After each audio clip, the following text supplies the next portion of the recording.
Thank you. ఈ అవకాశం ఇచ్చినందుకు మీకు వందనాలు.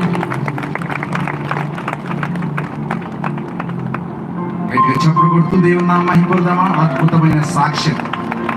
ఆఫ్రికా దేశం నుండి వచ్చి వైజాగ్ పట్టణంలో వారు చదువుకుంటూ ఇన్ఫాక్ట్ చర్చ్కి వెళుతూ వారు ఏ రీతిగా ఆశీర్వదించబడ్డారో ఆ మాటలు తెలియజేస్తూ, వారు ఆశీర్వదించబడమే కాదు, వారు నేర్చుకున్నవి, వారి కన్నవి వెళ్ళి వారి దేశంలో ప్రకటించడానికి వారు బైబిల్ తర్ఫీదును పొంది రేపు 3 నెలల తర్వాత సెప్టెంబర్ నెలలో వారు మరలా వెళ్ళి అక్కడ ఏదైతే నేర్చుకున్నారో ఈ దేశంలో అక్కడ ప్రకటించిన గొప్ప భాగ్యమును అనుగ్రహించిన దేవునికి, అట్టి రీతిగా సిద్ధపాటు చేసిన దైవజనులకు ప్రత్యేకంగా వందనాలు. ఈ సమయంలో దేవుని వాక్యానికి వెళ్లే ముందు మన మధ్య వైజాగ్ నుండి ఇంపాక్ట్ చర్చ్ నుండి వచ్చిన ఆరాధన బృందం మన ఆనందంలో కనిపిస్తారు. తదుపరి దైవజనులు జాషువా కమాన్పల్లి గారు దేవుని వాక్యాన్ని మనకు అందిస్తారు. దేవుని నామానికి మహిమ కలుగును గాక. కొంచెం ఎనర్జీ తగ్గిందండి. మీ దేవుడండి మీకోసం ప్రాణం పెట్టి తిరిగి లేచి విజయాన్ని సాధించి ఆ విజయాన్ని మీకు అందించి మళ్ళీ తిరిగి రాబోతున్న మన రారాజు యేసయ్య, ఆయన నామానికే మహిమ కలుగును గాక. హల్లెలూయా. కొంచెం మన దేవుడని మన తండ్రి. హల్లెలూయా. ఎంతమంది ఆనందంగా ఉన్నారు అని నేను అడగను. మళ్ళీ చెప్తున్నాను, మనుషులం కదా మనం. నిజంగా మనం మాట చెప్పినా మన మనసులో అప్పుల బాధలు కావచ్చు, అనారోగ్య సమస్యలు కావచ్చు, అన్నీ ఉంటాయి.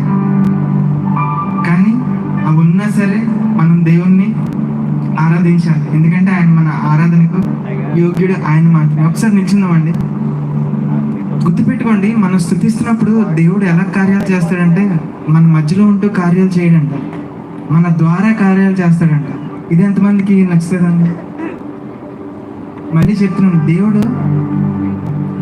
మన మధ్యలో ఉండి కార్యాలు చేయడంతో పాటు మన ద్వారా కూడా కార్యాలు చేస్తాడంట మనం స్తుతిస్తున్నప్పుడు.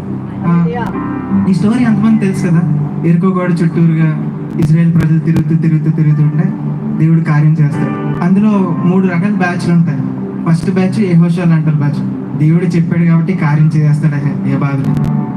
ఇంకో 2వ బ్యాచ్ ఉంటుంది. దేవుడు చెప్తాడు ఖచ్చితంగా చేస్తాడు, కానీ నాకు అంత విశ్వాసం లేదు, కొంచెం నాకు చాలా డౌట్గా ఉంది, అయినా నా విశ్వాసం ఎక్కడ, యెహోషువ విశ్వాసం ఎక్కడ. 3వ బ్యాచ్ ఉంటుంది నాలాగా. ఏటైనా 5వ రోజు అయిపోతుంది, 6వ రోజు అయిపోతుంది, బస్ టికెట్లు ఇవ్వలేదు, నడిపించేస్తున్నారు, ఒక స్నాక్స్ పెట్టలేదు, ఏం పెట్టలేదు, ఏం చేస్తాడు దేవుడు అని చెప్పి నాలాంటి డౌట్ పడిన వాళ్ళు కూడా ఉంటారు. అవునా కదా?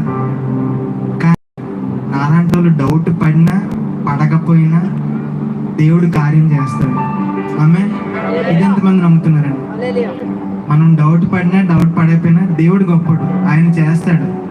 ఏదేదో మన గొప్పతనం బట్టి కాదు, ఆయన గొప్పడు కాబట్టి చేస్తాడు. హల్లెలూయా. ఇందాకలా చెల్లెమ్మలందరూ చున్నీలతో బాగా చక్కగా చేశారు క్రైస్తవుడు. ఈ మాట చెప్పాలని ఆశపడుతున్నాను. ఒరిజినల్గా ఆ క్యాసెట్లో ఆ గిటార్స్ నేనే ప్లే చేశాను. అదొకటి, తర్వాత అమ్మగారు రాసిన మంగళం స్తుతి పాడరే ఆ పాటకు కూడా గిటార్. ఆ క్యాసెట్లో మ్యాక్సిమం సాంగ్స్ అన్నిటికీ నాకు దేవుడు అవకాశం ఇచ్చాడు. అందుని బట్టి అయ్యగారికి, అమ్మగారికి, దేవునికి వందనాలు చెల్లించుకుంటున్నాను. సో మన దేవుని స్తుతిద్దామా?